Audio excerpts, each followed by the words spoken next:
¿Tem alguien acordado a esta hora? Si fue, no tengo nada mejor que hacer esta hora, XD. Ah, tudo bem, já. Pues me gusta lo que dice la gente de noche, jajaja. A ver si me pierdo en una conversación con otra gente. Tá bom, é que eu quero contar algo que aconteceu há alguns anos atrás. Encontrei isso em um pendrive algo antigo. Vaya.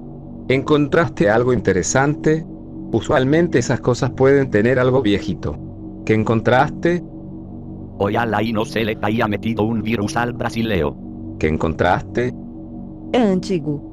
Meu irmão guardou, ele me contou tudo o que viu na época. Aconteceu há 11 anos no Fórum Único de X-Espírito, em julho de 2007. Meu irmão tinha 16 anos na época. Era sobre uma versão modificada do Street Chaves que causou um caos enorme, que terminou de uma forma que ninguém esperava. ¿Cómo es que una hack haya podido causar algo así? Si solo es una hack, o sea, ¿qué? ¿Cómo? ¿Cómo así? ¿Qué pasó? Um usuário chamado Gaúcha Jogos postou uma versão modificada do Street Chavo. Aqui estão as print. Fiz um hack do Street Chaves com uma história nova para o seu Madruga. Diferente do jogo original, tem cutscenes, trilha modificada e um final que vocês não vão esquecer. Já. Ok, y luego. O importante vem a seguir.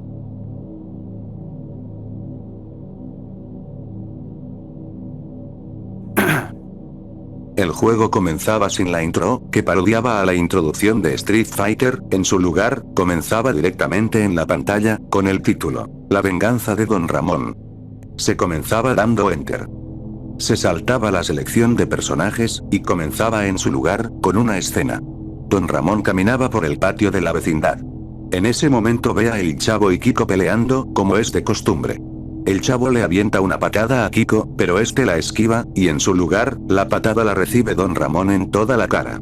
Don Ramón dice que tenía que ser El Chavo, preguntando de qué estaba ocurriendo aquí. Kiko le grita a su madre. Doña Florinda llega a la escena, preguntando de qué ocurre. Kiko le dice a su madre, que él le quiso dar una patada, obviamente, sin decir que fue El Chavo. Doña Florinda cachetea a Don Ramón. Le dice a Kiko, de que no se junte con la chusma. Kiko le dice a Don Ramón. Chusma. Y como si el día de Don Ramón no pudiera empeorar más, para echarle sal a la herida. El señor Barriga llega a decirle a Don Ramón, de que estaba oficialmente desalojado. Ya no iba a recibir más pretextos, que tendría que irse a otro lugar donde vivir, no le importaba si era en la calle. Ya le había aguantado mucho los 14 meses de renta. Se va del patio principal de la vecindad, hacia el siguiente patio. Don Ramón se queda ahí parado en silencio. Y como remate final, Doña Florinda por la ventana, le grita, que para la próxima vez, le dé una patada a su abuela. La escena cambia hacia el interior de la casa de Don Ramón. Está sentado en su sillón, leyendo un periódico. Se muestra una secuencia de varios recuerdos. Empieza a recordar varios momentos desafortunados que le han pasado.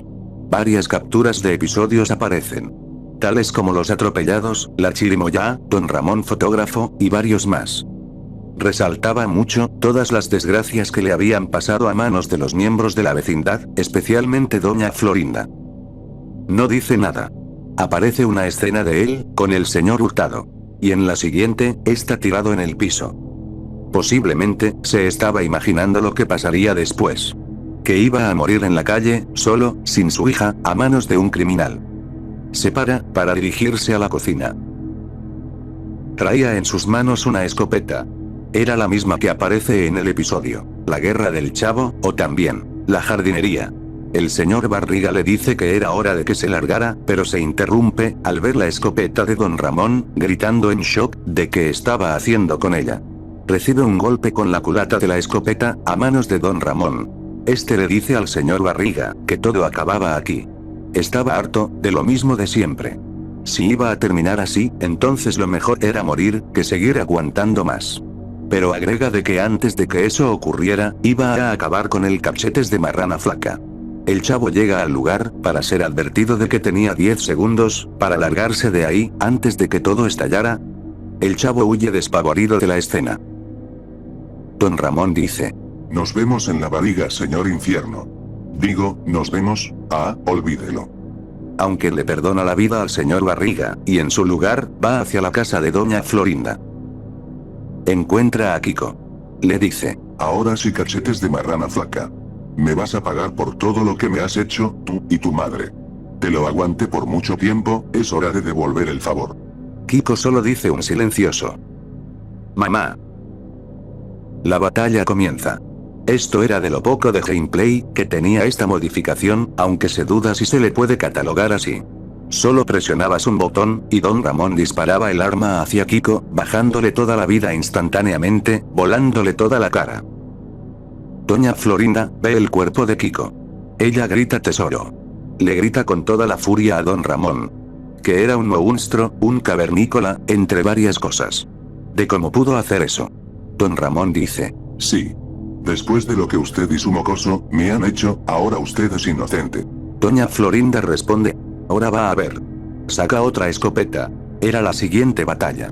Los dos estaban apuntándose el uno al otro. El jugador tenía que presionar la tecla antes de que Doña Florinda disparara. Bueno, daba igual quién lo hiciera, porque los dos terminaban dándose el uno al otro. Terminando la batalla, con ambos en el suelo. XDDDDDD, le hicieron como en el viejo oeste, que nada. Por esto tanto alboroto. Solamente era un fangem todo Eggy. É aqui que a cobra fuma. Don Ramón malherido, agarra la escopeta del suelo, para acto seguido, atentar con su propia vida. Pero en ese momento, aparece un jumpscare fuertísimo. El usuario puso fotos gráficas reales de víctimas de violencia extrema, con la cara de Carlos Villagrán y Florinda Meza superpuestas, o recortadas, como le quieran llamarle, sobre las víctimas de las imágenes. Era un bombardeo repentino. Esto era acompañado del The Ranged Woman Scream. O como algunos lo conocen. El grito de los Slendytubies. Al revés, y a todo volumen, que te rompía las bocinas de la computadora, acompañado de una secuencia epiléptica a todo lo que daba. Alto forro la verdad. ¿Cuál era la necesidad de hacer semejante boludez? Incomodar usuários e outras pessoas, o que é típico de um troll. Continuando. El juego no tardó mucho en causar revuelo en el foro, y los usuarios no estaban para nada contentos. Que absurdo. Baixei achando que era fangame normal e me deparei com isso. Colocar rosto de pessoas reais em fotos desse tipo é crime. Doente mental como você nem devia ter internet. Essas luzes piscando e esse grito vão acabar matando alguém. Isso é só mau gosto. É perigoso de verdade. Tirem essa bosta logo e os mod tem que dar ban nesse cara agora. O usuário Gaúcho Jogos foi banido permanentemente do fórum. Todas as suas mensagens foram deletadas. Por favor, apaguem o arquivo imediatamente. Resaltó el comentario de Luca, porque aquí no acaba la historia. No, amigos, para nada. Luca había mencionado sobre de que esos parpadeos le iban a causar un ataque a alguien. Bueno, eso ocurrió en Porto Alegre. Un niño de apenas 10 años murió por los destellos que aparecían en el Screamer. Su familia no sabía que él tenía epilepsia. Este fue su primer episodio. No sobrevivió. Mano, qué pelotudo de mierda, no puede ser. Tampoco acaba ahí la historia. Su hermano mayor tenía contactos muy cuestionables. El hermano rastreó al quien hizo el juego. 3 días después, un chico de 17 años le arrebataron la vida en su casa. Se metieron a la fuerza para apuntarle a sus papás. Los hombres obligaron a los padres a ver cómo daban a su hijo más de 10 veces seguidas, para dejarlo tirado y huir del lugar. Algunos admins se enteraron de la historia. Borraron toda evidencia de esta modificación. Y eliminaron todo rastro de que esto pasó. No querían ver con algo de esta magnitud. Prohibieron hablar del tema a todos los usuarios. El muchacho no era un criminal, simplemente era un adolescente edgy que no supo hasta dónde iban a llegar sus actos, y todo terminó en eso. No puede ser. No sé qué pensar de todo esto. Simplemente, me es impactante ver todo esto. Pobres papás, pero honestamente entiendo perder a un hermano de esa manera. Jamás pensé ver un caso donde una simple trollada de mal gusto terminará así. Merecido la verdad. ¿Los papás te dicen algo? Jogo troll, garoto e seu irmão. Tudo terminou em 2 mortes. ¿Tu hermano descargó el juego? Sim, ele baixou, por isso posso dizer o que continha, mas ele apagou imediatamente porque não queria guardar algo assim. O arquivo foi carregado no Mega Upload, então desapareceu há muito tempo. Eu só queria compartilhar isso com vocês porque já faz muito tempo desde que aconteceu, há mais de uma década. Eu não queria que isso continuasse sendo uma anedota privada. No hay problema, fue interesante escuchar eso, a lo mejor y ahora tendré más cuidado al abrir archivos en mi computadora. Igual, fue interesante escuchar esta experiencia. Que descansen en paz todas las personas que murieron por culpa de ese juego. Ok, vou dormir agora, já é tarde. Até mais, boa noite.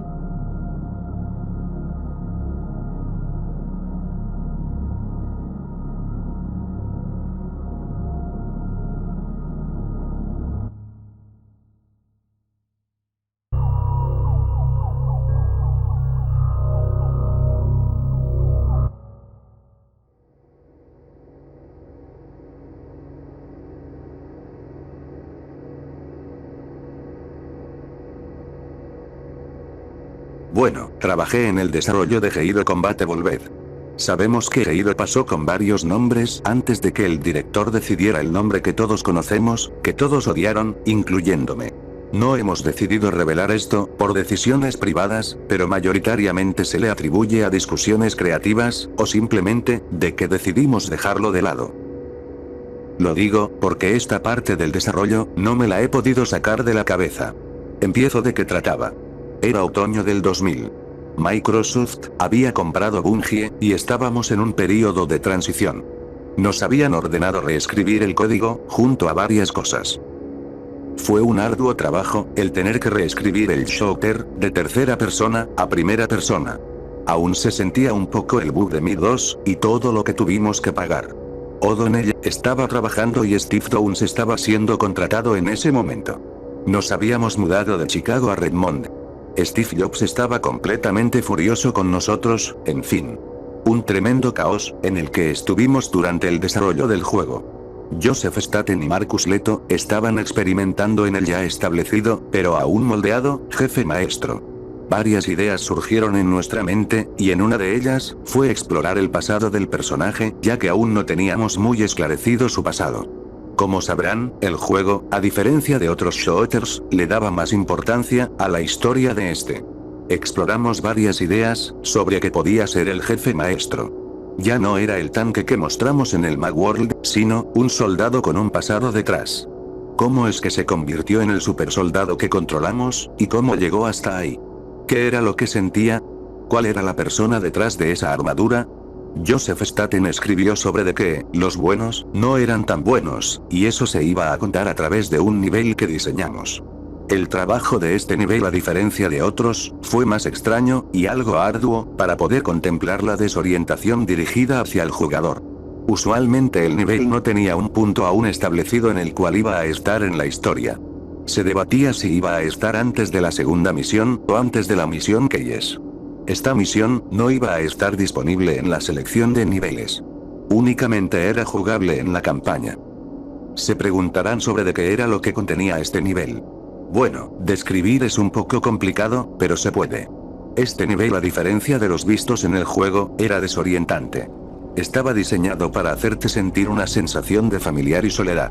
Es algo raro de describir ese sentimiento, pero es como algo que te dice que has estado aquí antes, pero no es como lo recordabas.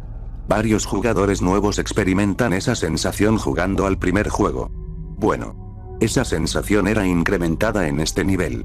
La razón del por qué era para que el jugador sintiera lo que el jefe maestro también sentía en ese nivel. Sobre cómo era visualmente. El juego utilizaba las visuales de la instalación 04.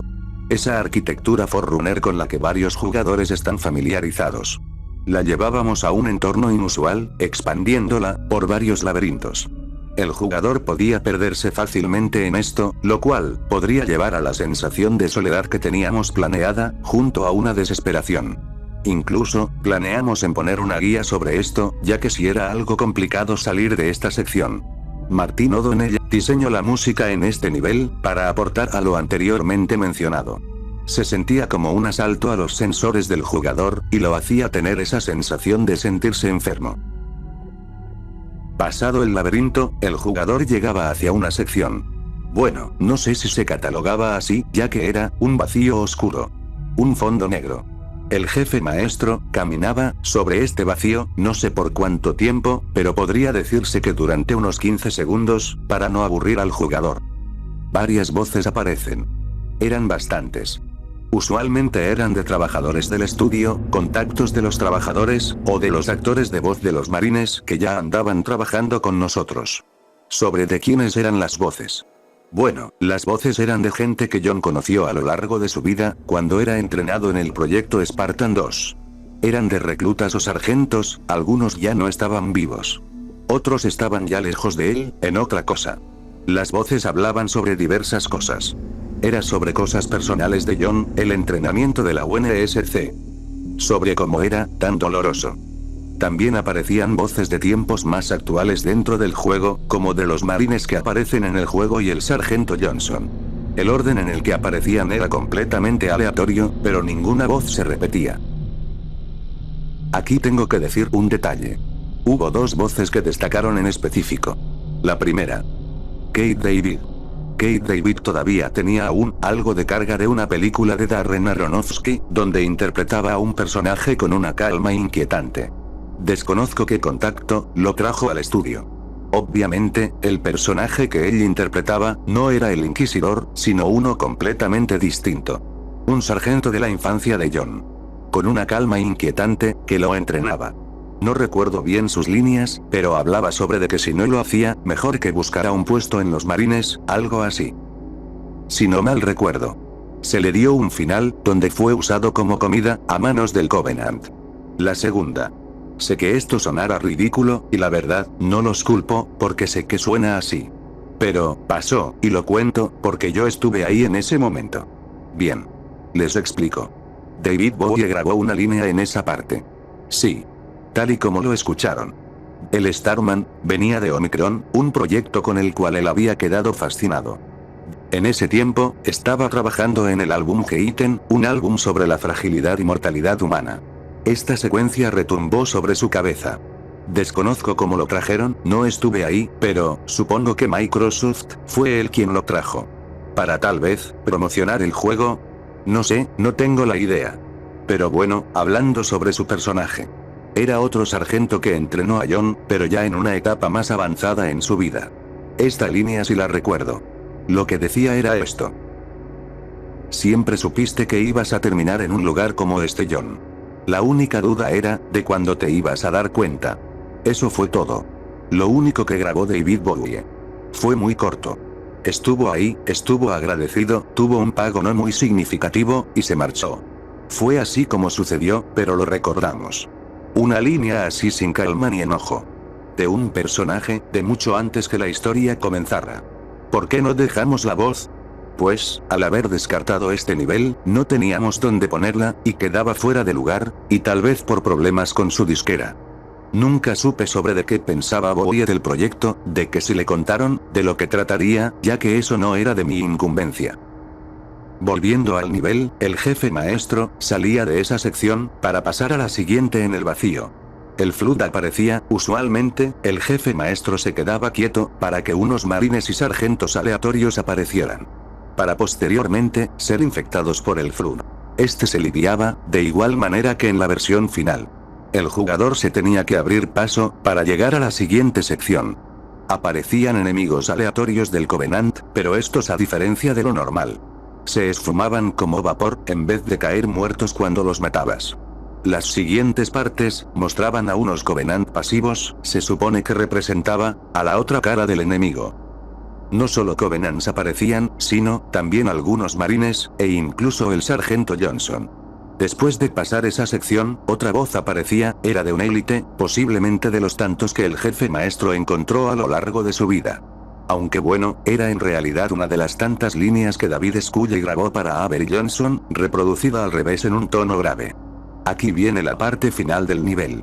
Y posiblemente, la más inquietante del juego. En la oscuridad aparecía un cuarto, no se podía ver bien, pero al acercarse y entrar en ese cuarto se puede apreciar un entorno doméstico, renderizado en esa arquitectura Forerunner. Había una silla y una mesa, diseñadas para alguien en su infancia. Había una ventana que mostraba una ciudad. Es algo similar a lo que se vio en Nueva Mombasa, pero en un entorno limpio y calmado, sin el peso de la guerra. Solo contemplando la paz que había en la escena. Pero eso no duraba mucho, cuando el jugador caminaba hacia la derecha. Frente a la pared, había un niño. Estaba sentado en una silla. La velocidad del jefe maestro disminuye poco a poco, mientras se acercaba cada vez más. De repente, la pantalla se pone en blanco. El jefe maestro despierta de inmediato. No se sabe en dónde exactamente, no lo terminamos del todo, pero sí fue una parte significativa. Sin embargo, aquí vinieron los problemas. Había una discrepancia entre varios miembros del equipo, incluyendo a Microsoft, sobre cómo esto quedaría en el juego. Se sentía algo diferente. Como que no encajaba dentro del juego. Al final, por decisión de varios trabajadores y de Microsoft, se optó por descartarla.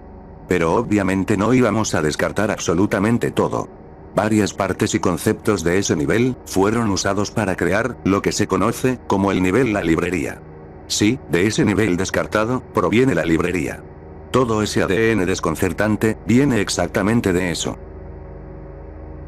Una cosa no tan importante, pero menciono esto, porque pues lo escuché, fue de que algunos trabajadores reportaron pesadillas respecto al nivel. No sé a qué venía eso, pero lo atribuiré al estrés del trabajo, ya que veníamos de un desarrollo muy estresante. Aquí tengo que mencionar otro detalle. Algunos trabajadores estuvimos hablando acerca del nivel, en encuentros con otros desarrolladores, sobre sus juegos. El concepto se terminó pasando de oído a oído. Se había hablado en 1999. Un estudio en Finlandia estaba haciendo un juego que había comenzado en desarrollo el mismo año que nosotros. Obviamente estoy hablando de Max Payne. En sí jamás hubo un contacto directo entre Remedy y Bungie. Pero, puedo decir algo. En Max Payne, hay también un nivel de una pesadilla, de un hombre atormentado por la pérdida de su familia, encontrándose en un laberinto desconcertante, siguiendo los gritos de un bebé y de su mujer. Para seguir un rastro de sangre. En sí no es exactamente el mismo nivel, pero es algo parecido a lo que hicimos. Otra cosa que tengo que añadir aquí es que pues, reutilizamos otro concepto de este nivel. En Halo 3, están presentes estos momentos de Cortana, apareciendo directamente en la visión del jefe maestro. Nos inspiramos en ese nivel descartado para crear esas visiones. Por mi parte, eso es todo lo que tengo que contar. Trabajé en Bungie en esos años, y lo cuento desde mi experiencia como desarrollador. Va a salir otro juego en el año que sigue, y la saga va a subir otra vez. Pero lo que no me sacó de la cabeza, es lo que la ONI le hizo a esos 75 niños.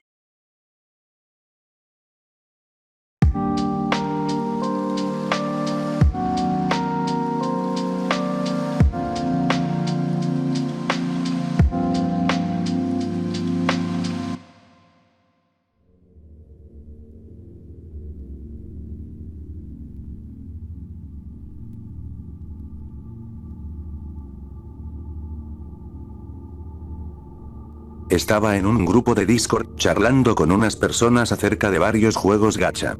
Hasta que un usuario anunció que un usuario Stelbreak había fallecido. Eso no fue en el servidor, sino en otro, ya que me llegó el Everyone. El post decía que el usuario Stelbreak había fallecido. El post no explicaba las razones de su muerte, solo que alguien cercano a él le había notificado al grupo que había muerto, y mencionaba que desde hace años, él y sus hermanos tenían problemas personales. No comentaba en ese grupo, ya que estaba unido a muchos grupos, pero me puse a pensar acerca de cómo la vida se le puede ir a cualquiera, sin importar quién sea, así que te guste. Continué charlando en el grupo. Eso fue hace 2 años. Yo estaba jugando Blue Archive haciendo una raid. Como es de costumbre los jugadores, tratamos de escalar en lo más alto de la raid, pero no tenía los personajes necesarios para el jefe, así que me fui a solicitudes buscando a alguien que me prestara sus personajes, hasta que vi algo de lo cual no pude apartar la mirada. Un usuario llamado Stelbreak me había mandado solicitud, sí, el mismo que había fallecido. Yo me pregunté, ¿cómo? ¿Cómo es eso posible? Recordé la publicación, ya no estaba en ese grupo de Discord, me había salido ya hace un año. Lo más probable es que el usuario le haya regalado su cuenta a alguien más, eso es normal en este tipo de comunidades. Era lo más obvio, porque en el caso de que fuera un ladrón, dudo mucho que el ladrón se haya quedado con su cuenta de un juego gacha. Le acepté la solicitud. Nada raro pasó. Obviamente, no había manera en la que el jugador me hiciera algo. Pasaron algunas semanas y nada. Me olvidé de eso. Hasta que un día vi en el Momotalk un nuevo mensaje de Momoi. Usualmente los Momotalk no salen porque sí. Se necesita un bond del estudiante para eso, así que supuse que Nexon había agregado una nueva bond story, pero no la habían activado hasta apenas ahorita. Momoi me hablaba que tenían un problema en el departamento de desarrollo de videojuegos, y que necesitaban la ayuda del sensei. Yo, con el gusto de leer más sobre los personajes, decidí ver la bond story. El juego empezaba en el cuarto del departamento de videojuegos. Momoi agradece a Sensei por haber venido, de que solo necesitaban terminar unos ajustes en el juego, para que quedara perfecto. Los otros miembros como Yuzu, Ar y Shimidori, decían lo que había que agregar. Aquí noté algo peculiar. Los bond story, usualmente solo son entre el sensei y el estudiante. Si otros personajes aparecen, usualmente son personajes mob. Nunca, pero nunca, aparece otro personaje mayor. Pero decidí hacerlo de lado, ya que a lo mejor, era algo nuevo dentro del juego, y la historia. Hasta que, Yuka, entró a la habitación, algo normal entre este grupo y ella. Pero noté algo que no tenía mucho sentido. Ryo, estaba ahí. Para no hacerles la explicación larga, en el volumen 2, ella renunció como presidente de Millennium después de secuestrar a Aris, y casi haber provocado una apocalipsis robótica. Sin embargo, ella estaba aquí, como si nada hubiera pasado. Esto no tenía sentido alguno. Esto rompe con el canon dentro del juego. ¿Cómo los desarrolladores no respetarán su propio lore? Quizás esto era un glitch, y accedí a una historia de prueba por accidente. ¿O se activó algo de desarrollador por un descuido? La única forma era avanzando en la historia. Yuka entra diciendo sobre la hora y que estaban ahí para una revisión. Momoi entusiasmada le dice a Yuka que habían terminado de perfeccionar el primer nivel. Ryo respondió que era algo subjetivo, y necesitaban cosas que objetivamente beneficiaran a la escuela. Momoi explicaba que esto era para un juego que iba a hacer a todo Millennium feliz. Yuka respondía que eso no era algo que podía sustentar el departamento y los costos de la academia. El departamento justificaba con que podían esforzarse y hacerlo mejor. Ryo contesta con que cada acción que tomen iba a ser justificada por su utilidad, y que estaban advertidas sobre eso, y salen de la escena. Los miembros del departamento estaban en silencio. Pero Momoi se le ocurre un plan. Momoi propone que iban a ayudar en toda la academia, para demostrar que sí son útiles, y que no son una carga. Hasta este momento, la historia era normal, no había nada raro, aparte de los errores de continuidad obviamente. Decidí continuar con el capítulo, creyendo que esto posiblemente era nuevo contenido interesante del juego. Era el siguiente día. Momoi y Aris habían ayudado a Noah a arreglar una terminal. Ella las felicitaba por su trabajo. Hasta que Yuka y Ryo entran en la habitación. Noah menciona que el departamento de videojuegos fue capaz de terminar la tarea en 2 horas. Pero ellas simplemente hacen de menos esto, ofreciendo explicaciones que reducen el esfuerzo del departamento. Ellas protestan, incluyendo a Noah, pero ellas simplemente dicen que si no son capaces de producir un trabajo aceptable, pues que busquen otro departamento. Ella se pregunta de qué está pasando aquí. La siguiente escena mostraba a Midori y Yuzu en el departamento de ingeniería. Utai y Vicky las felicitaban por su trabajo y lo que fueron capaces de hacer. De nuevo, los miembros del seminar entran otra vez a la escena, para que suceda lo mismo de la vez anterior, donde sus esfuerzos eran echados de menos. Las estudiantes protestaban, pero ellas simplemente ignoraban sus protestas, citando de nuevo que otras personas lo hubieran hecho mejor. Y qué decir cuando ayudaron a las de veritas. Pasó exactamente lo mismo. Finalmente, en un último intento, ellas limpian las instalaciones del CIC. Las del Cleaning Club las felicitan por el trabajo que hicieron, incluso haciéndoles un cumplido de que pueden llegar a ser las nuevas miembros del grupo. Por tercera vez, el seminar entra en la habitación, las del CIC les comentan el trabajo de que el grupo fue capaz de hacer. Pero, para el colmo, tampoco resultó. Esto enfurece por completo a Momoi, reclamando de que habían hecho todo lo posible en ayudar en la escuela. Las demás miembros. Tenían expresiones que mostraban su incomodidad. Las del CIC igual las apoyen en esto, poniéndose de su lado. Pero ellas, no podían hacer mucho frente a las cabezas principales de la escuela. Ellas salen de la escena. Por último, Yuka justificaba todo, con que era necesario tener un departamento digno de progreso y beneficios. Si ellas no eran capaces de hacer eso, entonces ¿quién más las iba a ayudar ahí afuera? ¿Y valerse por sí mismas? Bien. Tengo que decir algo aquí. Esta historia en términos en conflicto, es normal, es algo que verías dentro del juego. Quitando los errores de continuidad, obviamente. Sin embargo, las personalidades del seminar se sienten, por así decirlo, crueles y siniestras, básicamente, algo fuera de personaje. Digo, si es algo que se vio en el volumen 2, pero no de esta manera. Otra cosa que note, es que la participación del sensei aquí es mínima, como si fuera un espectador. Sigo teniendo dudas, sobre qué exactamente es esta historia dentro del juego. Solo lo podré saber, si continúo con esto. Era el siguiente día. Momoi decía que era mejor olvidar todo, que ellas no eran más que simples trolls que solo se dedican a molestar a la gente.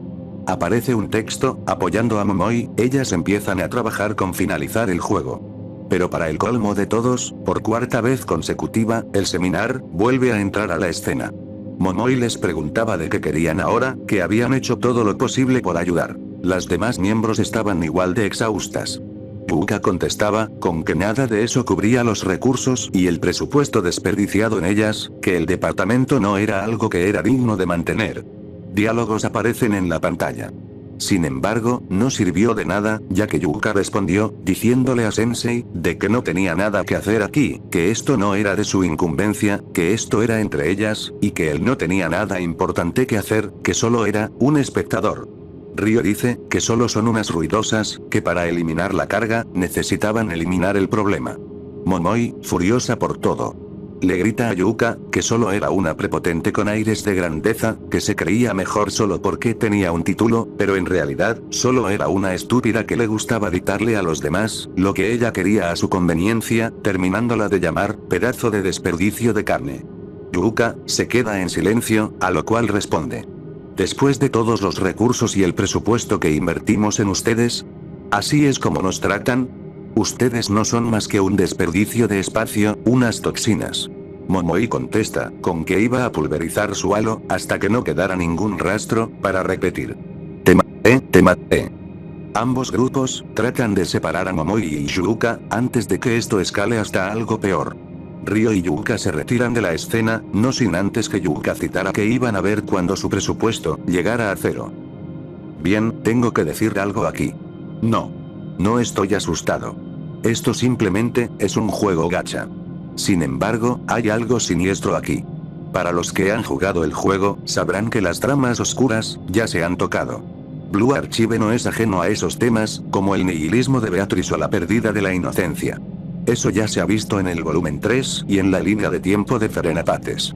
Pero hay algo aquí que se siente completamente fuera de lugar, como que esto va hacia otro nivel. No sé cómo describir esto con exactitud, perdónenme, pero no he tenido las palabras suficientes como para describir exactamente lo que está pasando aquí. Simplemente puedo describir la comparación como, más cruda. Había comenzado el próximo día. Momoi estaba en los pasillos con su grupo de amigas. Todavía estaban pensando en lo que pasó ayer, Midori le preguntaba a su hermana, si ella se sentía bien. Momoi contesta que se había sobrepasado con lo que dijo ayer, y mejor que buscaran un café afuera del distrito, para pasar el rato. Ellas se reencuentran con Ryo y Yuka. Ellas se disculpan por lo que pasó ayer, que realmente lo sentían, y que igual, no debieron de haber dicho esas palabras. Ellas invitaban a las chicas del Game Development Department al evento que iba a haber con la Academia de Trinity. Ellas iban a hacer una actuación. Ellas lo piensan, pero Momoi entusiasmada, decía que era mejor perdonar los errores de cada uno, y que iba a hacer la mejor actuación en la historia de Kibotos, y que iban a hacer héroes por primera vez de verdad. La escena termina con ellas reconciliándose en muchas comillas. Comillas, porque sé que esto no va a terminar bien. Es obvio decirlo. Era el día de la obra de teatro. Pude ver a varios personajes de otras academias. Todo transcurría de manera normal, tal parecía ser que las cosas estaban pacíficas, y todo apuntaba a que las cosas iban a estar bien. Varios personajes comentaban, tal y como se ha visto en la historia, como si fuera un evento especial del juego. Aunque el juego enfocaba particularmente a las chicas de Tea Party. La obra había comenzado. Todo iba normal, ellas eran presentadas, y la obra continuaba. Sin embargo, escuché murmullos, no sabía de qué estaban hablando ellas dos. Momoi se da cuenta de esto, pero decide no decir nada al respecto. La obra continúa entre ellas dando todo de sí mismas. Ryo y Yuka sonríen frente a ellas. Nagisa nota de que ellas dos estaban hablando, pero decide seguir viendo la obra, pensando de que no era algo de mucha importancia. Pero su expresión es de que ella lo duda. La mayoría del evento era normal, vi muchas interacciones entre varios personajes, pero no son tan importantes para lo que está pasando aquí. Aunque noté varias menciones acerca del cuidado de las estudiantes. Horas habían pasado, era hora del cierre del evento. Esto iba a terminar con varios departamentos demostrando sus innovaciones. Ellas están complacidas de los agradecimientos del público. Era el turno del Game Development Department. Ellas estaban mostrando el juego que iban a lanzar en todo Kibotos, presentaron el gameplay. Todo iba normal con las estudiantes viendo el trabajo de ellas. Ellas comentaban acerca de las características y mecánicas del juego, todo fluía tal y como debía ser. Pero justamente al final, Momoi comete un error. El juego presenta una pequeña falla, una textura faltante, ellas se ríen por eso, junto al público. Pero solo eso, fue suficiente para destruir todo. Yuka dice frente al público, que no fueron capaces de cumplir con un objetivo tan básico. Pero, Momoi le responde que solo se fijó en eso, y nada de lo otro.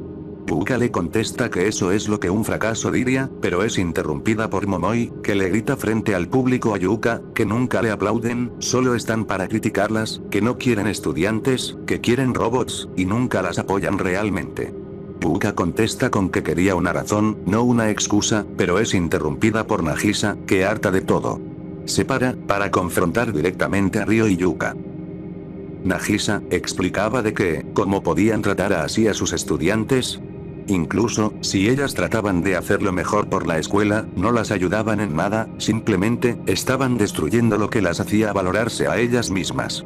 Mika y Seria, se sumaban a esto, de igual manera, criticando la actitud de ellas frente a las estudiantes que administran, poniéndose del lado del Game Club Development Department.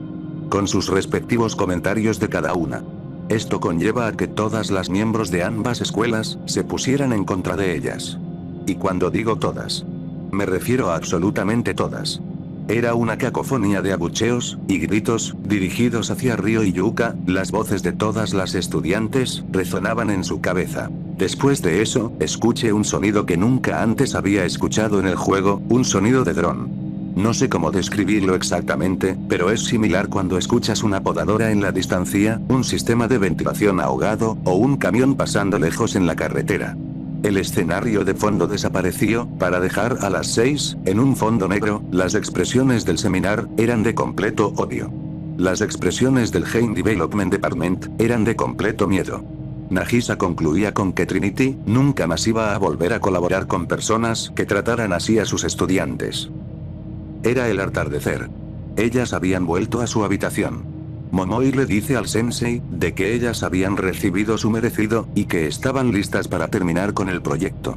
Diálogos aparecen en la pantalla. Las demás miembros, estaban listas para subir el juego, del que tanto le habían puesto empeño y trabajo.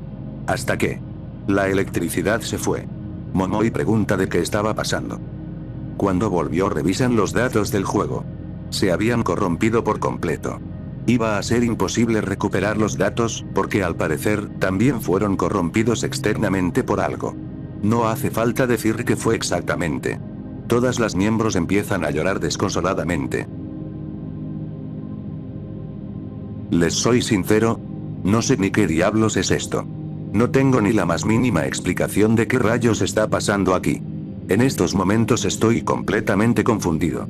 Toda esta supuesta historia se siente como un mal chiste. Un chiste de una persona con un humor bastante oscuro.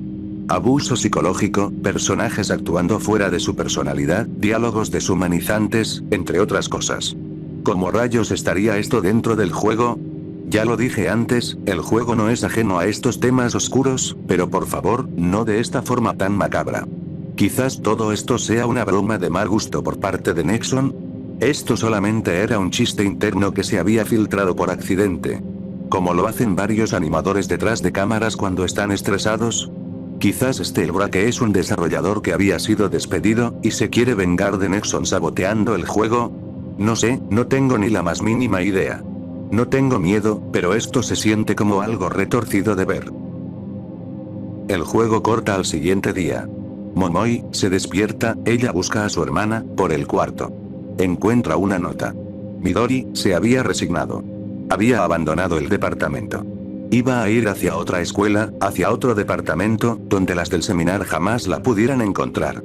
Momoi estaba sin palabras. Inmóvil, su hermana la había abandonado. Sí. Su gemela la había abandonado. Ella empieza a llorar desesperadamente. Diálogos aparecieron en la pantalla, eran palabras alentadoras sobre Midori, diciendo que la iban a encontrar. Momoi preguntaba si era cierto. El sensei ni siquiera estaba seguro de lo que decía. No sé, todo es siente tan doméstico. Todo siente como una familia cayéndose a La escena cortaba repentinamente, hacia la noche, sin ningún tipo de transición. Ellas trataban de recuperar por lo menos algo del juego. Aris avisa de que siente algo viniendo por el pasillo, pero Momoi simplemente hace de menos esto. Se mostraron diálogos de Ryo y Yuka afuera de la habitación, estaban discutiendo acerca de sus decisiones, de la manera en que las estaban tomando. Mencionando acerca de que fue su culpa de que hayan crecido así. Las del departamento ignoran esto. Disparos comienzan, Momoi y Aris ignoran esto. Yuzu no aguanta el sonido, suspirando a sí misma, que por favor, que esto termine. No lo había mencionado hasta este momento, pero, ¿qué clase de sensei incompetente es este? En el volumen 2 y 3, él había hecho hasta lo imposible para proteger y que nada malo le pasara a sus estudiantes, y que pudieran quedarse en la academia. Tuvo que hasta recibir un disparo, para poder cumplir su misión como mentor de las estudiantes, siempre estuvo disponible para cualquier estudiante que necesitara su apoyo. Pero aquí, nada. Nada de nada. Simplemente, era un espectador, como el efecto del mismo nombre. Viendo todo lo que ocurre. Sin intervenir. Otra cosa aquí es que, vi varios flashes en los nombres de los estudiantes, voy a atribuir eso, a errores gráficos. Momoi se levanta otra vez, otra nota de resignación. Yuzu había resignado su puesto. De nuevo, otro parpadeo apareció. Decidiré ignorar eso. Y no sé por qué razón, había cambiado el escenario de fondo.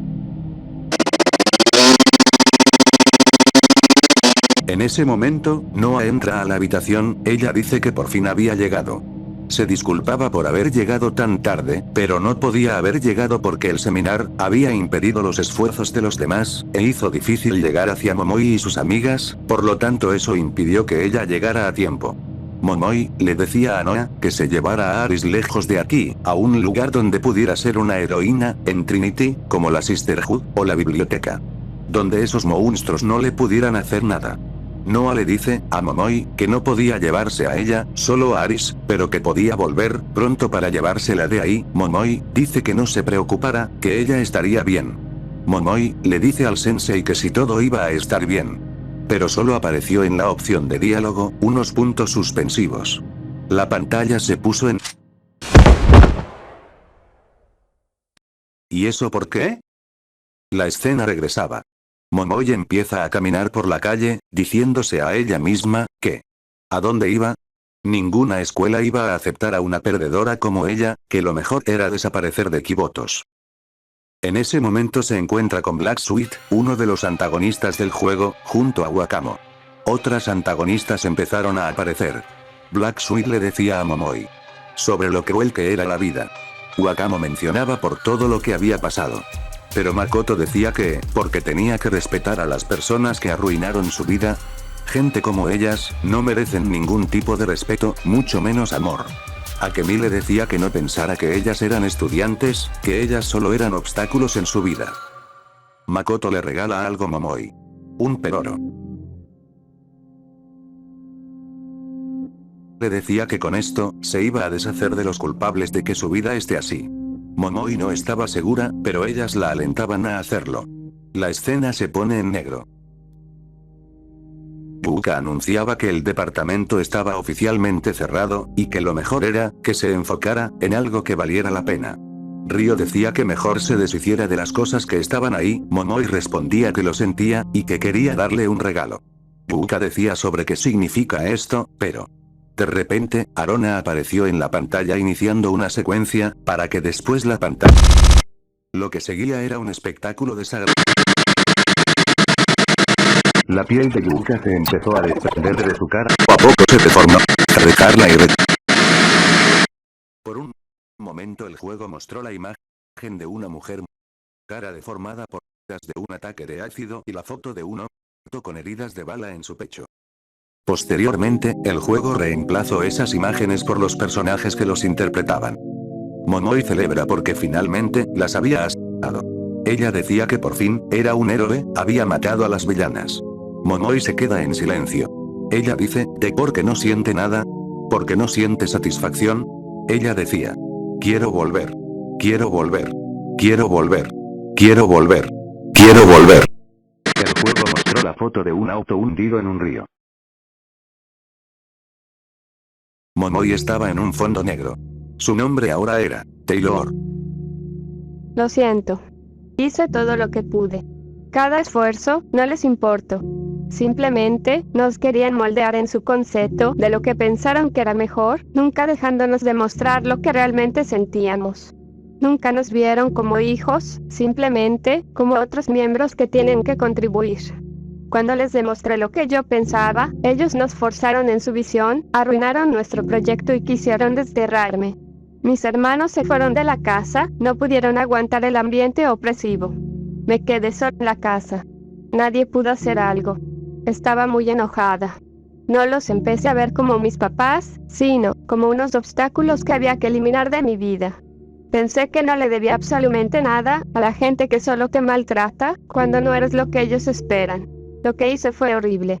Cuando los creí que me iba a quitar un peso de encima y que me iba a sentir bien. Nada de eso pasó. Escapé, no quería terminar en una habitación. Terminé con todo en un lugar donde nadie me recordaría y pudiera desaparecer para siempre. Mi conciencia terminó aquí, el lugar donde podía aún pasarla bien, incluso si eso era una fantasía. No quiero que me perdones, simplemente quiero que alguien me entienda. No puedo perdonarte. Pero, lo entiendo. Nadie puede nacer en una familia ideal.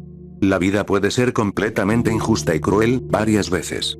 Pero, incluso en la oscuridad, existe una luz al final del túnel. Por favor, no te rindas. Todo va a estar bien. ¿En serio? ¿Estás aquí? ¿No eres otro código más? Estoy aquí. Soy tu sensei. No tienes que cargar con esto más. Tus hermanos están a salvo. El Game Development Department siempre será tu hogar. Vámonos. Finalmente, puedes tomarte un descanso. Muchas gracias, Sensei. Por fin puedo cerrar el juego. Por fin puedo descansar. Gracias por todo. Eres de las pocas personas que pudieron entenderme. Espero que estés bien. Adiós, Sensei.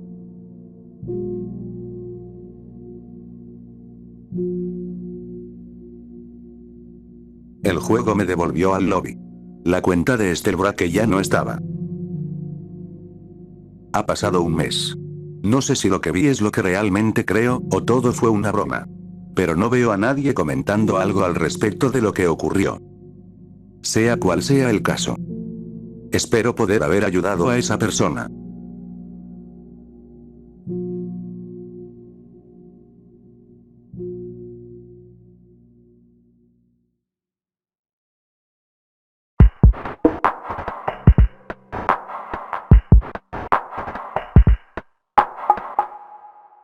Quién soy, no es importante para esto. Esto pasó hace más de una década, específicamente hace casi 14 años. Tenía 11 años en ese momento. Como cualquier niño con libre acceso al mundo digital, me gustaba y me sigue gustando mucho la saga de GTA. Como a la mayoría de la gente que juega videojuegos. Solía ver vídeos como esos en aquella época como los de modding de varios juegos de la saga. Todavía era pequeño, por lo tanto no tenía conocimiento de las tarjetas gráficas, y mi familia aún estaba ocupada, por lo tanto no podrían comprarme una computadora lo suficientemente potente en ese tiempo. Debido a eso, jamás jugué la versión de PC. Hasta en la actualidad. ¿Por qué menciono esto? Bueno, porque solía jugar mucho la versión de Xbox 360. No había manera de meterle mods al juego. Sí, existieron modificaciones del juego para la consola, pero eran muy distintas a las de PC. Lo cual hace que lo que pasó ese atardecer hace bastante tiempo, todavía no tenga una explicación clara. Aún tengo dudas. Jamás he visto a alguien hablar de eso. ¿Qué sucedió? Les cuento. Era a finales del 2012, el GTA V iba a salir el año que venía, yo solía jugar el online del GTA 4. Quienes hayan jugado el online de ese juego, sabrá que es muy diferente al actual, aunque no es tan importante para esto. Lo que pasó fue después del online. Me encontraba en el modo historia, si no mal recuerdo, era ya la historia completa. Había sido completada con el final A, o sea, a Revenger's Tragedy. No tenía mucho que hacer en el juego con la historia ya completada. Era la cuarta vez que lo completaba. Como cualquier jugador cuando anda aburrido, me puse a hacer caos, hasta conseguir las 6 estrellas. Huí de la policía durante un tiempo, hasta terminar en Boan. Me bajé del vehículo, y me enfrenté al LCPD. Estaba eliminando a los NPCs de policía, andaba usando trucos, por lo tanto tenía para más. Varios polis llegaron, para explotarlos con el lanzacohetes. Pero tuve un descuido. No me había fijado que un miembro del FIB estaba escondido por ahí. Me tomó por sorpresa y me terminó matando. Ahora bien, como ustedes sabrán, si han jugado el juego, o mínimo, hayan visto un gameplay, sabrán que cuando mueres, la pantalla se pone en blanco y negro, junto a una cámara lenta. Usualmente esta cámara termina cuando tu personaje se deja de mover. Posteriormente, como cualquier otro GTA, volverás a aparecer en el hospital más cercano. Sin embargo, eso no pasó esa vez. No señor. Eso no pasó. En su lugar, la cámara siguió a color. No hubo blanco y negro, no hubo cámara lenta. Nico estaba tirado en el piso. Los policías dejaron de disparar. En GTA 4, la mayoría de las veces, los polis siguen disparando incluso después de que tu personaje haya muerto, pero aquí no fue la ocasión. Volvieron a su estado pasivo, algunos caminaban por la zona, otros entraron en sus vehículos, y se fueron de la escena. En ese momento, la cámara se elevó, saliendo de la posición del jugador, para enfocar a Nico desde arriba. La cámara lo dejaba de enfocar, y empezó a retirarse de la escena. Para mostrar la calle y sus alrededores. Les pongo un ejemplo de cómo era esto. Si han visto la película Enter the Void del 2009, de Gaspar Noé, sabrán que cuando el protagonista muere, la cámara empieza a elevarse, mostrando el cuerpo de este, para mostrar los alrededores. Bien. Esto era casi exactamente igual a esa escena. Aunque, puede decirse que también era parecido a los créditos del DLC de los Perdidos y los Malditos, que usa la cámara de manera similar. Obviamente, no había manera en que esto era una referencia. El juego salió antes que esa película. La cámara se alejó aún más de la escena. Los peatones y vehículos volvieron a aparecer. Todo estaba transcurriendo tal y como estaba programado por el juego. Con la diferencia, de que Nico no estaba. Peatones caminando, y vehículos en su rutina. La cámara ahora estaba en el puente de Norrurud. Veía a los coches pasar de un lado a otro, y luego, vi una persecución entre un carro y un coche de policía, mientras la persona, que andaba conduciendo el vehículo a alta velocidad, le disparaba a los policías. Creo que mató a los policías, porque escuché el claxon de la patrulla sonar por un largo tiempo después de eso. La cámara estaba ahora en Northwood. Estaba mostrando los carros y los edificios. Vi una ambulancia pasando a toda velocidad. Creo que iba a por Nico, supongo. La vista ahora era en Wardite Street. Vi a un policía persiguiendo a un Spanish Lord por ahí. Vi algo de lo que no pude apartar la mirada. Luis López estaba ahí. El protagonista de la balada del Gay Tony, estaba ahí caminando, como cualquier otro ciudadano de Liberty City. Ahora bien, no sé si sea un recuerdo mío, pero estoy completamente seguro de que fue así. Sabía notar claramente las diferencias. Es que Luis estaba con su modelo de Episodes from Liberty City, y no con el del juego base. Los protagonistas de los DLC usan modelos diferentes en sus respectivos juegos y el original.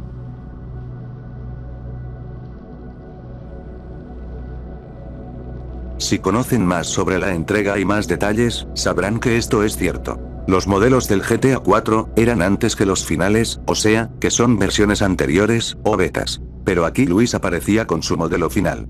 Estoy seguro de que no fue un recuerdo mío, eso realmente pasó. Yo ya sabía cuál era la diferencia entre ambos modelos. Incluso si aún estaba muy joven, a esa edad, sabía diferenciar claramente entre ambas cosas.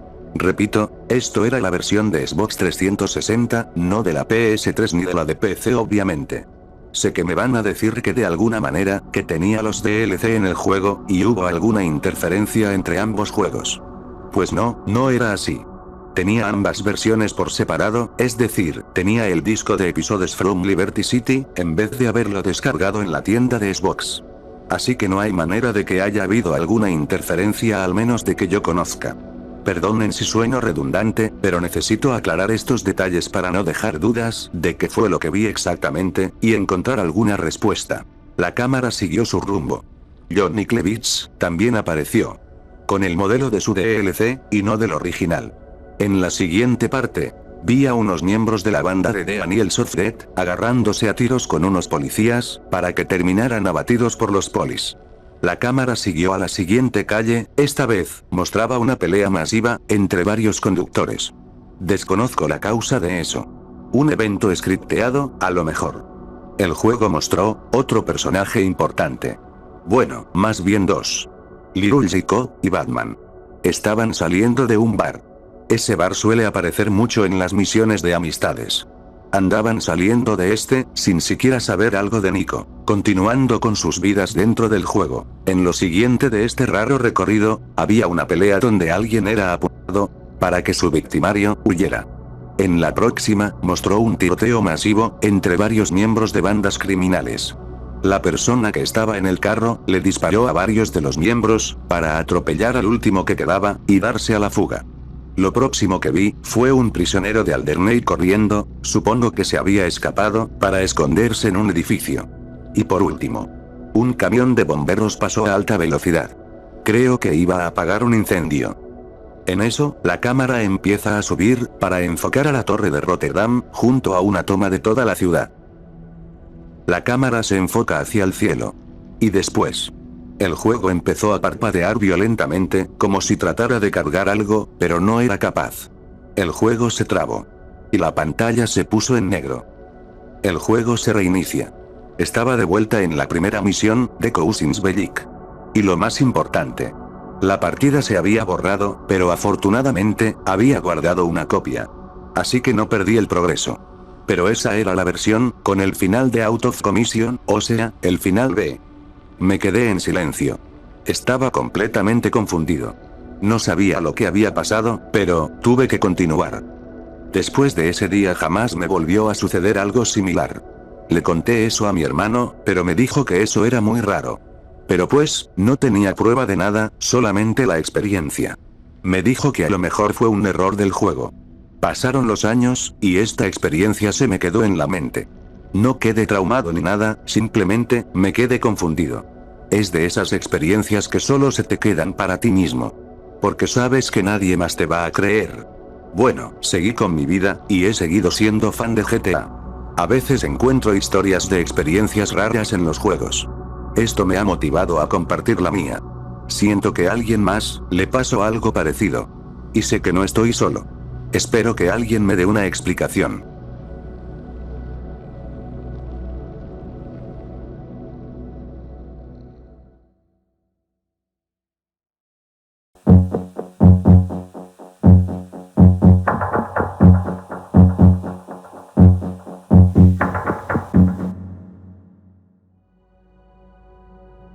Empiezo.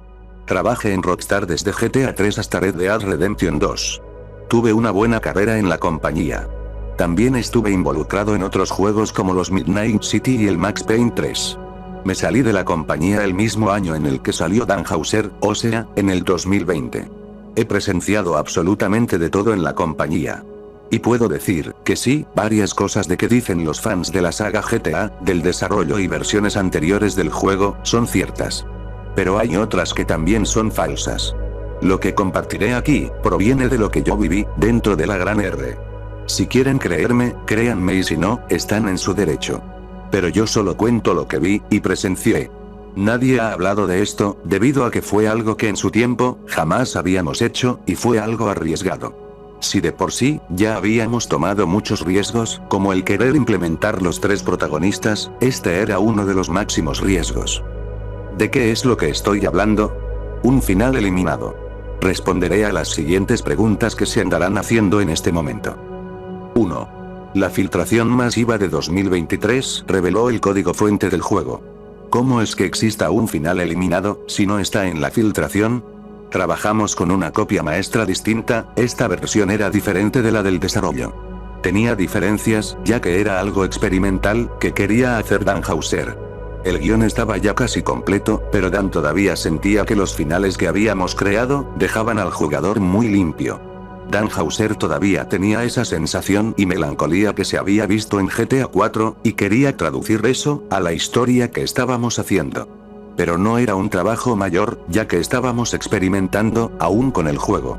Pero obviamente, el desarrollo estaba siendo extremadamente caro, así que el desarrollo de este final no fue tan mayor al del juego principal.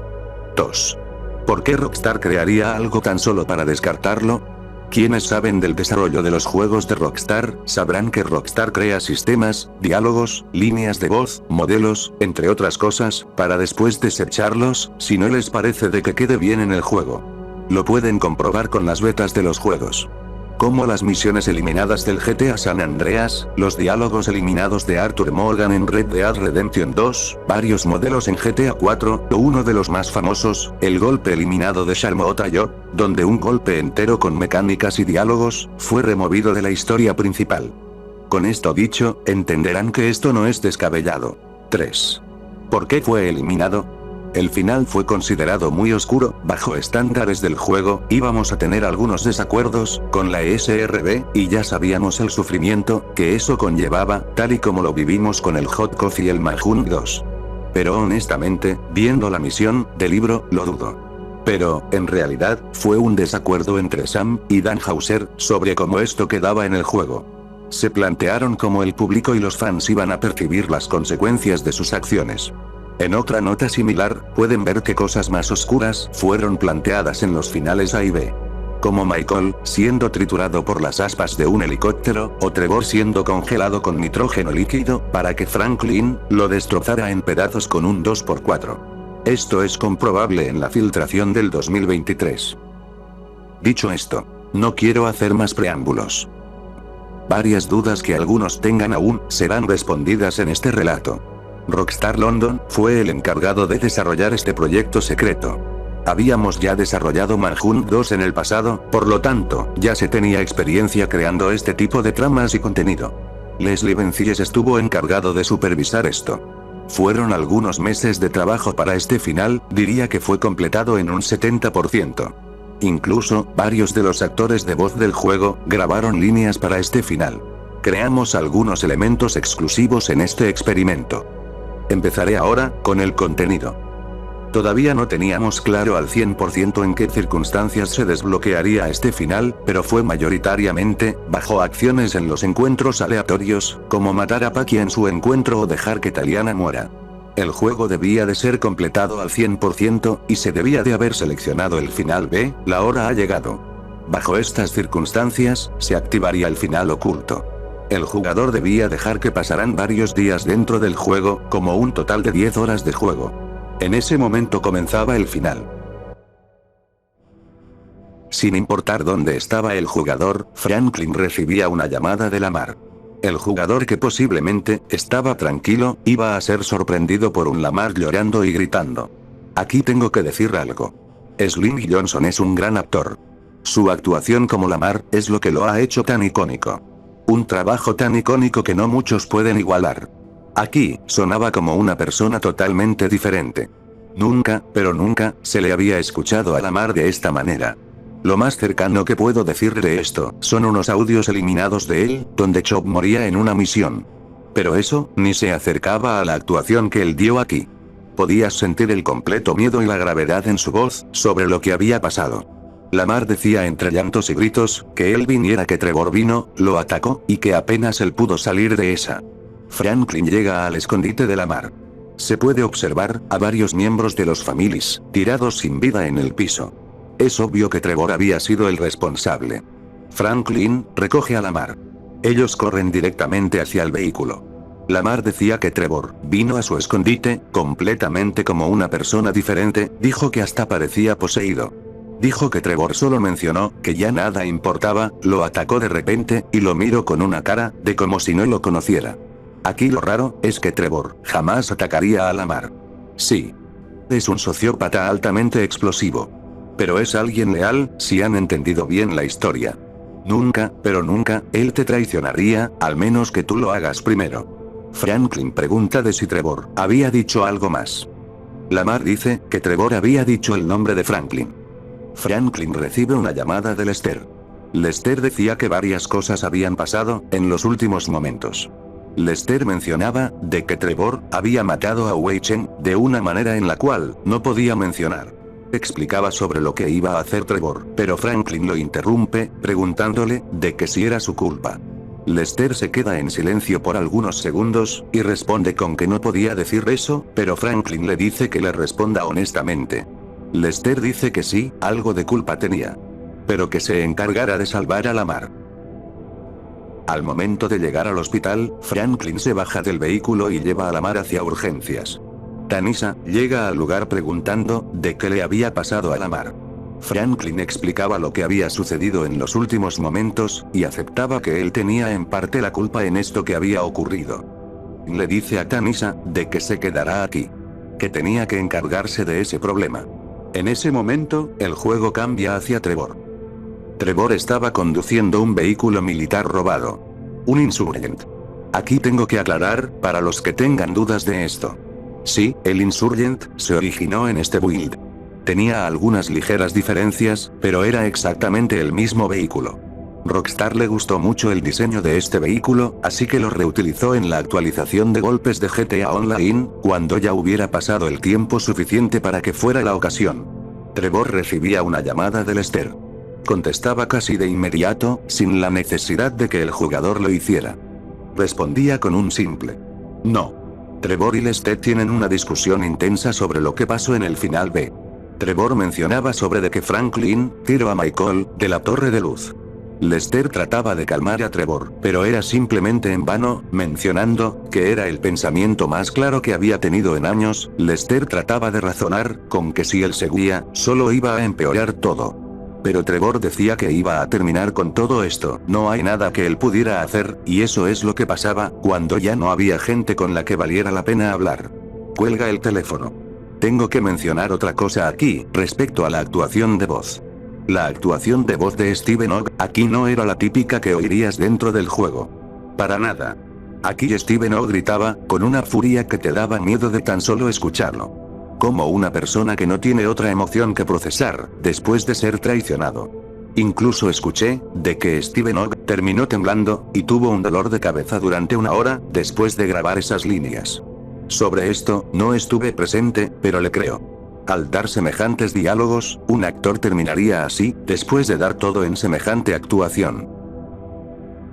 Trevor llegaba a Chamberlain Hills, para verse cara a cara con Stretch. Stretch estaba por esos edificios que estaban por esa zona. Trevor se encuentra con él. Este le decía a Trevor, de que era uno de los tipos blancos con los que Franklin se juntaba. Trevor en ese momento, le muestra a Stretch, la cabeza de Wei Chen. Le decía a Trevor, de que estaba completamente perdido de la mente. El juego ordenaba, acabar con Stretch. Stretch tenía mucha más vida, incluso llegaba hasta aguantar 3 escopetazos del jugador. Al primer disparo, todos los vallas en la zona, iban a por Trevor. El número de vallas era absurdamente largo, como si todos los habitantes del barrio, fueran directamente por Trevor. Aunque tengo que decir aquí, que se activaba el modo furia, del modo de las masacres. Donde Trevor aguantaba más los disparos. Esta sería la única misión, en el que ese modo estaría activado. Continuando, Trevor eliminaba a los vallas que se interponían en su camino. Volvía al Insurgent, para que el juego indicara que fuera a Downtown, por Steve Haynes y Dave Norton. Sobre cómo sabía dónde estaban ubicados, cada uno. No establecimos una razón clara al 100%. Estábamos entre que todo fuera pura suerte, o que Trevor, en los días antes de esta misión, estuviera investigando a cada uno, y tal vez con ayuda de un hacker, que no fuera Lester. Estábamos entre crear un nuevo personaje y usar a uno ya existente. Sobre que si elegimos suerte, o un cómplice. Elegimos que fuera un cómplice, porque honestamente, Rockstar elegiría algo que tuviera mucho más sentido dentro de la trama. Volviendo a la misión, Trevor llegaba a las oficinas de la IA y el FIB, para no decir nada, e inmediatamente, comenzar un tiroteo masivo. A este punto actuaba por puro impulso, abriéndose paso entre los numerosos agentes que resguardaban la zona. Trevor encuentra a Dave Norton. Hay un tiroteo entre Trevor y Dave. Si el jugador le disparaba al arma de Dave, el arma se le iba de las manos, y se activaba una cinemática. Dave estaba sorprendido de que Trevor estuviera ahí, le decía que él esperara, pero Trevor le contestaba, de que era uno de los responsables de todo este caos, y que lo usó a él, después a Michael, y por último a Franklin, para limpiarse de todo.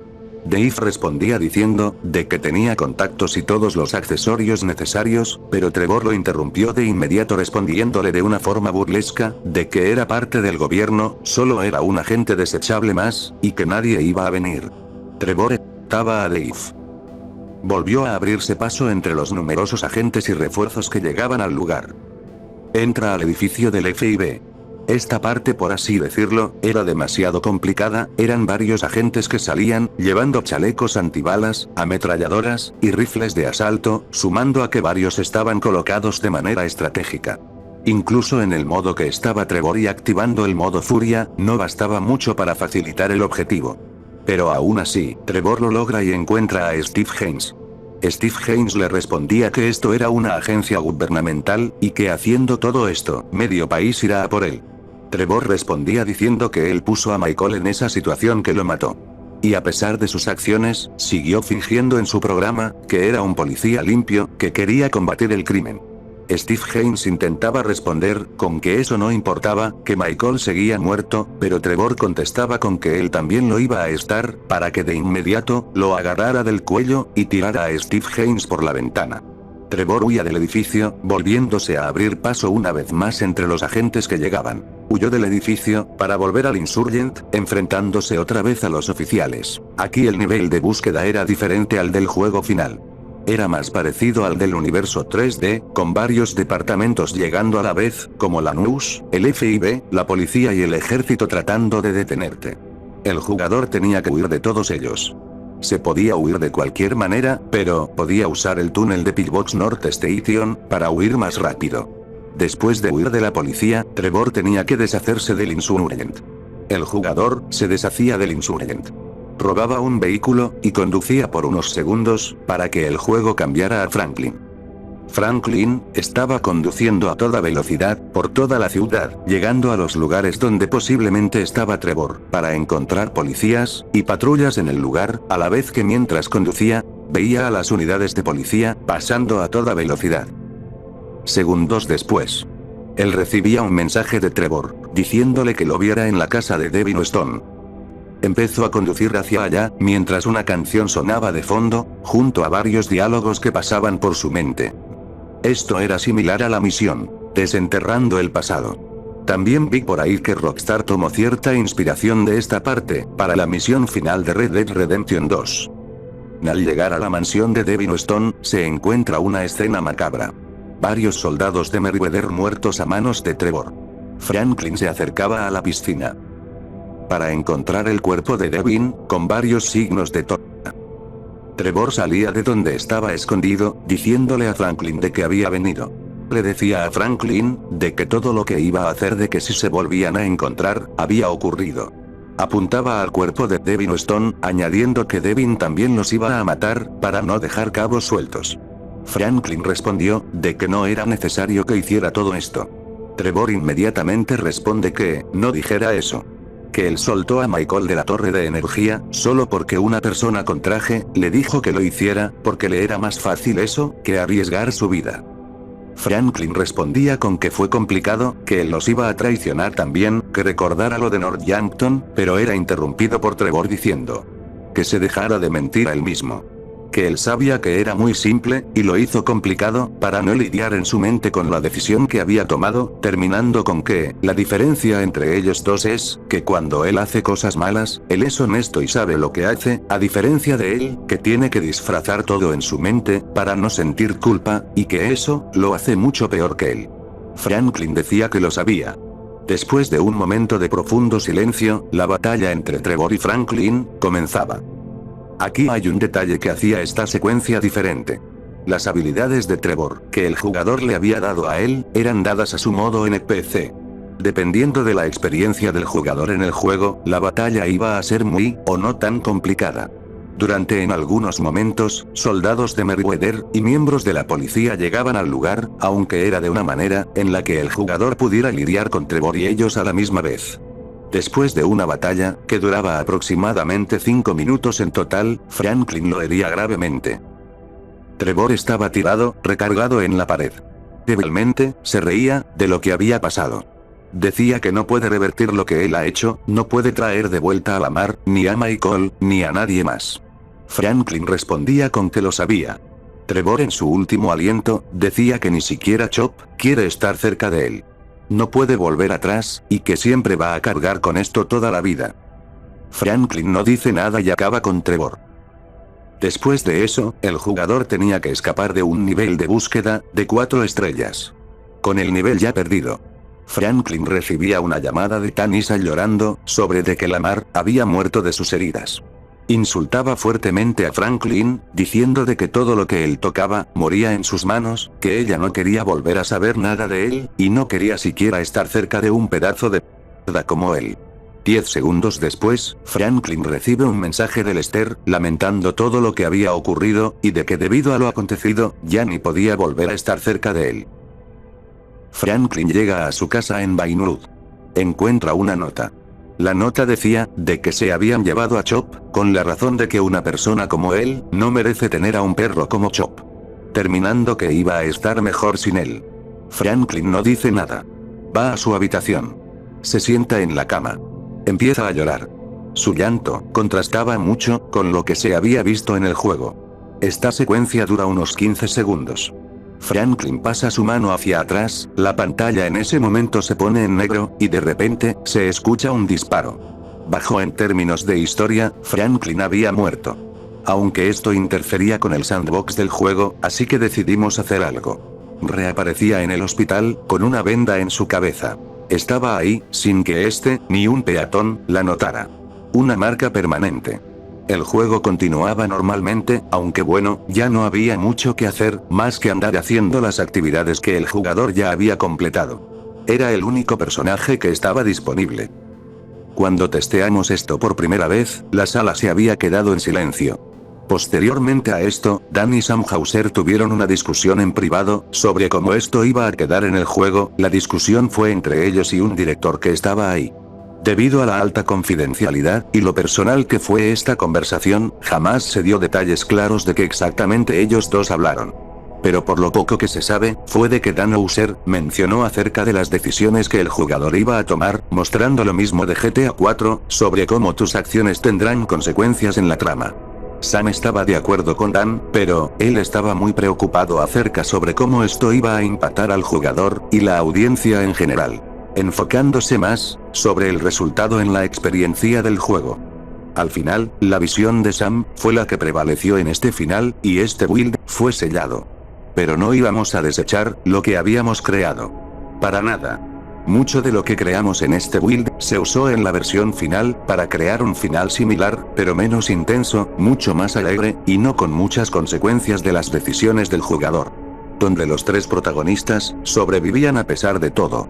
Lo llamamos, arriesgar tu vida. Nunca se ha vuelto a hablar de este suceso, pero ya es tiempo de que alguien dijera algo al respecto. Proporcionaré mis pensamientos. En sí, este final mostraba lo que ocurría por tus decisiones. Yéndose por un camino más enfocado en la historia. Pero entiendo las preocupaciones de Sam, sobre qué repercusión esto iba a tener, y sí, la verdad, era algo arriesgado. Por mi parte, esto fue todo lo que tenía que proporcionar. Fue bueno, que se haya utilizado gran parte de este final, para crear el que todos conocemos. siendo una versión que terminaba con un atardecer de sol empujando un carro de un acantilado. Y no con una persona llorando, sentada en su cama.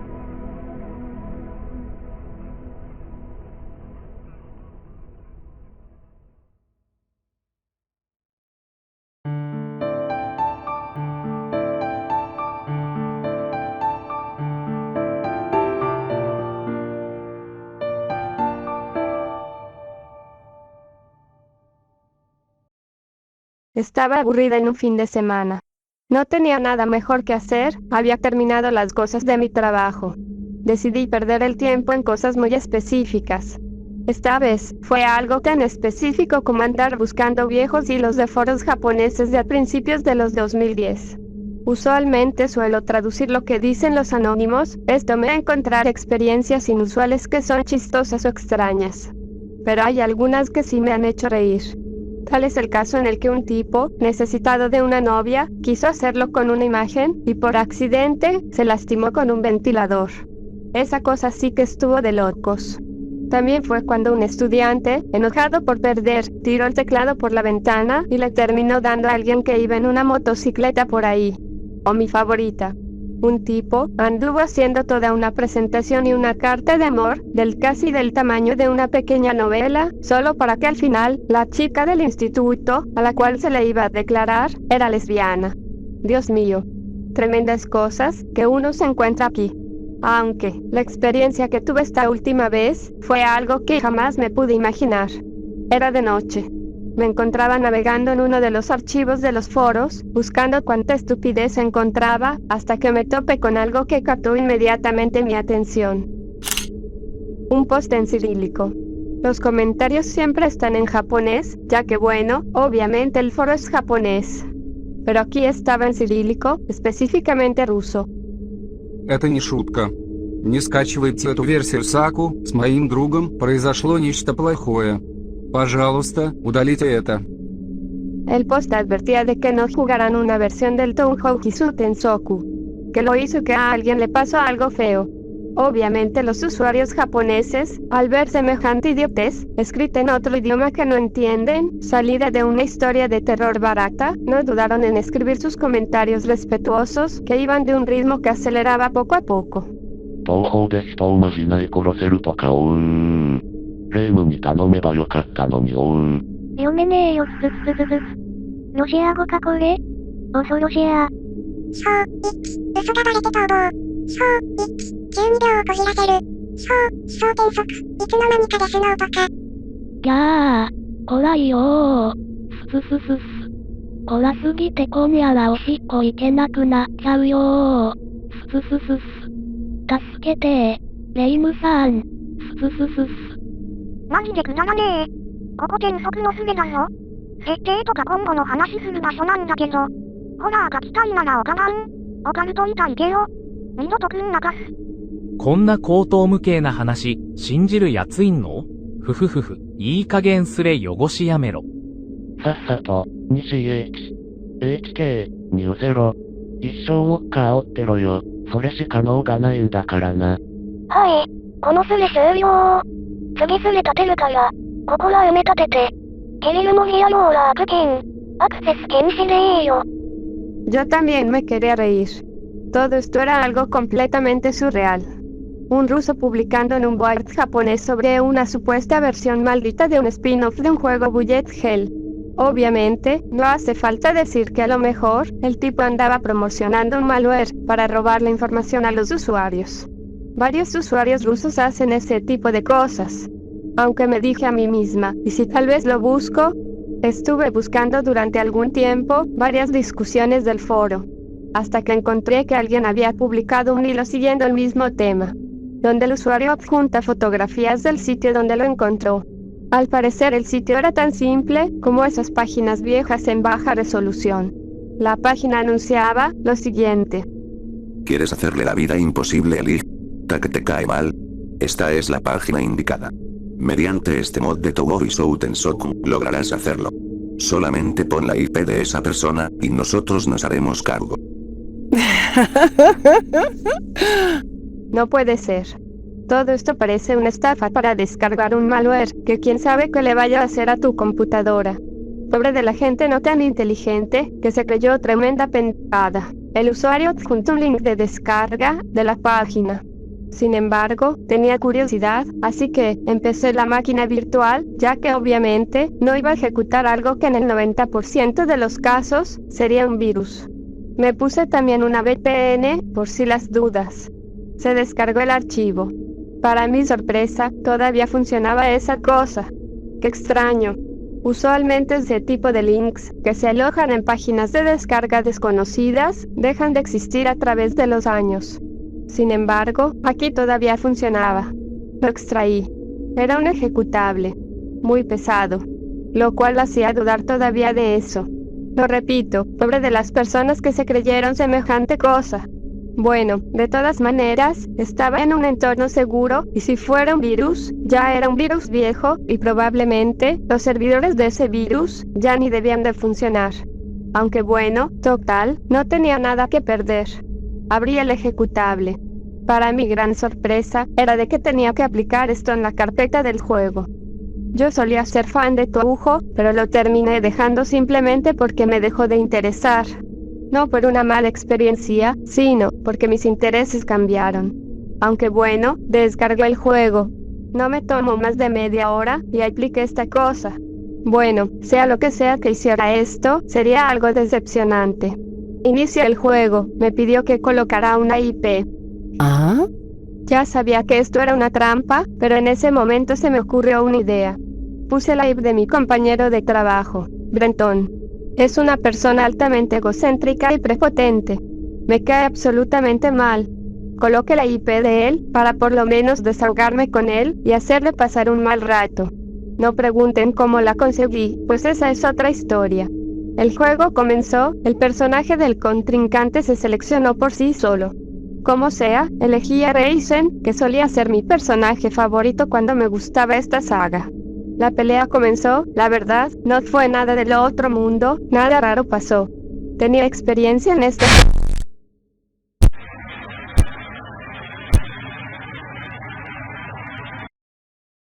juego, sabía usar las spell cards, las combinaciones y los ataques. Así que me fue fácil terminar esto rápido. Gané la pelea. Aquí sucedió, lo único, que fue destacable en todo esto.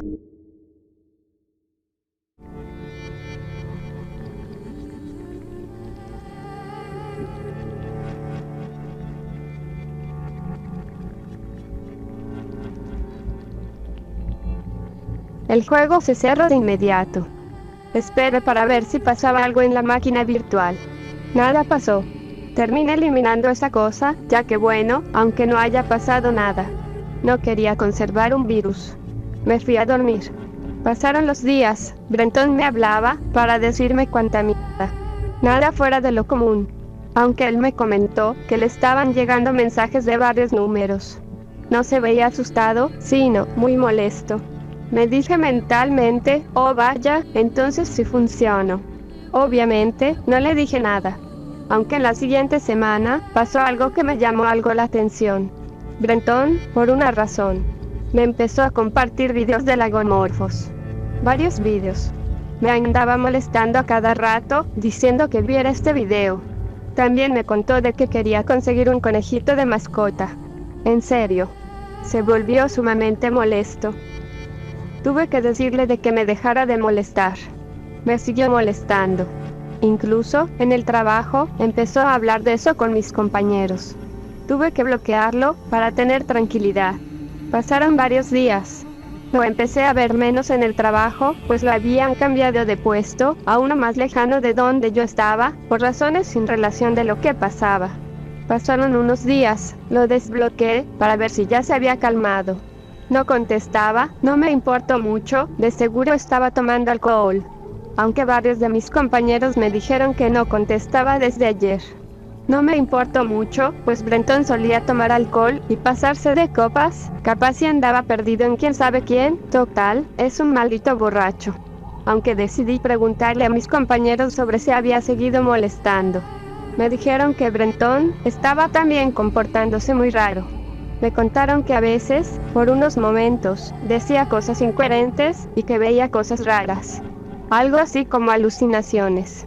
No me sorprendió en lo absoluto, una persona como él era capaz de drogarse, así que no era algo fuera de lo común. Obviamente, no, ni de chiste, creía que era el juego. Por favor, no creo en esas cosas.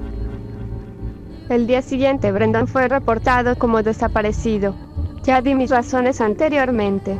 No hace falta explicarlo otra vez. Se amplió una búsqueda por él. Su familia estaba completamente devastada. Yo, nada. No sentí nada por ellos. Su papá y mamá siempre lo defendían y siempre lo sacaban de los problemas que él mismo provocaba, justificando y defendiendo cada acción que él hacía. Estúpidos. Fue sustituido por otra persona que me cayó muy bien.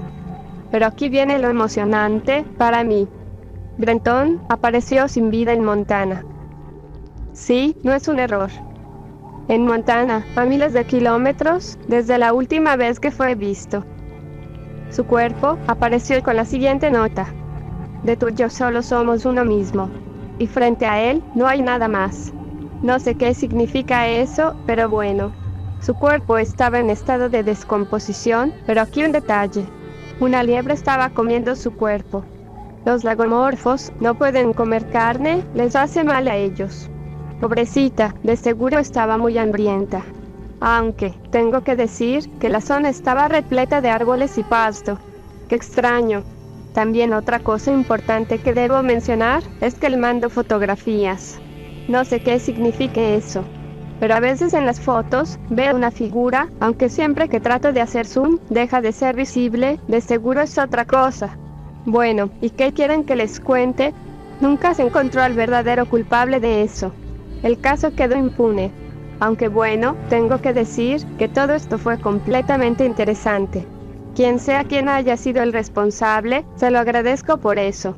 Ahora bien, el archivo está de vuelta en la máquina virtual y a veces desaparece. Ayer, alguien me mandó un mensaje, me invitaron a un grupo.